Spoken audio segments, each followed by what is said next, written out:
का दिन है तो उत्तर प्रदेश के अंदर भी फैसले का दिन है, क्योंकि उपचुनाव उत्तर प्रदेश के अंदर हो रहे हैं। हालांकि 6 राज्यों के अंदर इस वक्त उपचुनाव हो रहे हैं। यूपी उपचुनाव में बीजेपी को तगड़ा झटका मिलता हुआ नजर आ रहा है। मैनपुरी, रामपुर और खतौली में बीजेपी इस वक्त पीछे चल रही है। आपको बड़ी जानकारी दे रहे हैं क्योंकि मैनपुरी में डिंपल यादव को भारी बढ़त मिलती हुई नजर आ रही है। मैनपुरी से डिंपल यादव को लगभग 1,25,782 वोट मिल रहे हैं इस वक्त कहा जा रहा है। रघुराज शाह के मतगणना केंद्र छोड़कर निकल गए हैं। इस वक्त की बड़ी खबर, रामपुर और खतौली में भी गठबंधन प्रत्याशी आगे है, क्योंकि इस बार उपचुनावों में आरएलडी और समाजवादी पार्टी ने गठबंधन किया। खतौली से आरएलडी का उम्मीदवार उतारा गया, जबकि मैनपुरी से समाजवादी पार्टी का उम्मीदवार उतारा गया। यानी उपचुनावों में यह गठबंधन काम आ गया और इस गठबंधन का नतीजा यह हुआ कि रामपुर और खतौली में गठबंधन प्रत्याशी आगे चल रहे हैं। और अगर बात मैनपुरी की करें तो मैनपुरी में भी डिंपल यादव आगे चल रही हैं। 1 लाख वोटों से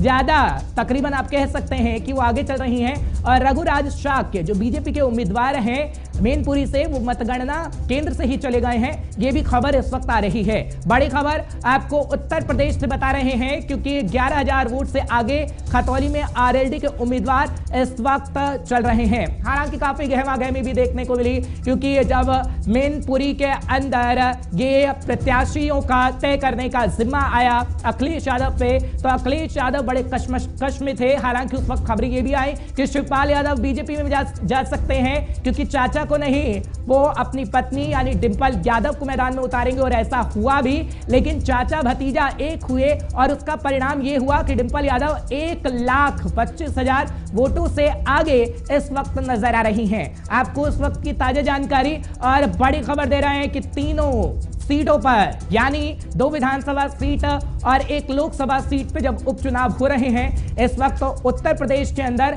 तो बीजेपी पार्टी इस वक्त पीछे चल रही है, लेकिन समाजवादी पार्टी इस वक्त आगे चल रही है। जो जानकारी इस वक्त हम आपको बड़ी दे रहे हैं। हालांकि तीनों सीटों पर बढ़त के बाद सपा कार्यालय के बाहर जश्न का माहौल भी देखने को मिल रहा है। यानी समाजवादी पार्टी के कार्यकर्ता इस वक्त जश्न भी मना रहे हैं कि उपचुनावों में उनकी जीत हो रही है।